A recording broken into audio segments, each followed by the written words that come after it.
Hi, welcome to கதை voice. தளபதி விஜய் இன்னைக்கு 3வது சனிக்கிழமை நாமக்கல் அண்ட் கரூர் இந்த 2 மாவட்டத்துக்கு பிரச்சாரம் பண்ண போகிறாரு. சென்னையிலேருந்து திருச்சியில் அவங்களுக்கு பெண்கள் ஆழத்தை எடுக்கிறாங்க. அந்த ஃபோட்டோலாம் வெளியாகி பரபரப்பாக கூட்டாக இருக்குது. அதே மாதிரி பெண்கள் மத்தியில் தளபதி விஜய்க்கு அம்மாவை வரவேற்புங்க. கண்டிப்பாக தளபதி விஜய் தாய்மார்கள் அனைவருமே தளபதி விஜயை வரவேற்க ரெடியாக இருக்காங்க. ஏன்னா நாளைக்கே தேர்தல் வச்சா விட ஓட்டு போடுறதுக்கு ரெடியாக அந்தளவுக்கு தளபதி விஜய் சிஎம் ஆகிறதுக்கு முடிவு பண்ணிட்டாங்க. ஏன்னா 2 கட்சியோட அதிருப்தி தான் இந்த மக்கள் மனத்தில் இடம் பிடிச்சிருக்கு.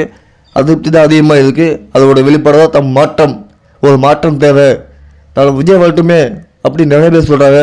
அவருக்கு ஒரு கையில் 5 வருஷம் கொடுத்து பார்ப்பேன் என்னதான் பண்ணுறாருன்னு, வரலன்னு அப்புறமா கேள்வி கேட்கலாம் அப்படின்னு நிறைய பேர் கருத்துக்களை சொல்லிட்டு இருக்காங்க. இது மட்டும் முக்கியம் இல்லைங்க, நாமக்கல்லில் என்ன பேச போகிறாரு, எவ்வளோ நேரம் பேச போகிறாரு, என்ன பிரச்சனையை பற்றி பேச போகிறாரு, முக்கியமாக நாமக்கல்லில் பார்த்தீங்கன்னா கிட்னி திட்டம் பற்றி பேசுவாரா அப்படிங்கிற மாதிரியான ஒரு பரபரப்பாக இருக்குது. ஏன்னா இந்த 2 ஷூட்டு போயிருந்த பார்த்தீங்கன்னா தளபதி விஜய் கம்மியாக பேசுங்க, அது ஒரு விமர்சனம் வருது. ஸோ இப்போ இது இன்றைக்கி நாமக்கல்லில் பார்த்தீங்கன்னா 20 நிமிஷம் ஊற்றுருக்க பேசுறதுக்கு. ஸோ அந்த 20 நிமிஷம் பேசி வரா, அதுக்குள்ளே சீக்கிரமாக முடிச்சு வரது இல்லை. கண்டிப்பாக நாமக்கலை விட முக்கியமான கோட்டை கரூர். இங்கே தாங்க பெரிய முக்கிய அரசியல் தலைவர்கள் காத்துட்ருக்காங்க.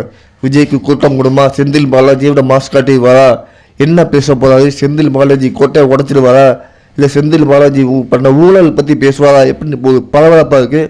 திமுக மட்டும் மக்களை விட திமுக கட்சிக்காக தான் அதிகமாக வெயிட் பண்ணுறாங்க. கூட்டம் முடியுமா, செந்தில் பாலாஜி கனவு என்ன ஆக போகுது, செந்தில் பாலாஜியை போட்டு வறுத்தெடுக்க போகிறாங்க. ஏற்கனவே திருவாரூரில் ஒரு அமைச்சர் போட்டு வறுத்துட்டாங்க. அதே மாதிரி செந்தில் பாலாஜியை போட்டு என்ன பண்ண போகிறான்னு தெரியல. வெயிட் பண்ணி பார்ப்போம் தளபதி என்ன பேச போகிறாரு, எதை பற்றி பேச போகிறாரு. கண்டிப்பாக அடுத்த நம்ம வீடியோவில் பார்க்க போகலாம். நன்றி.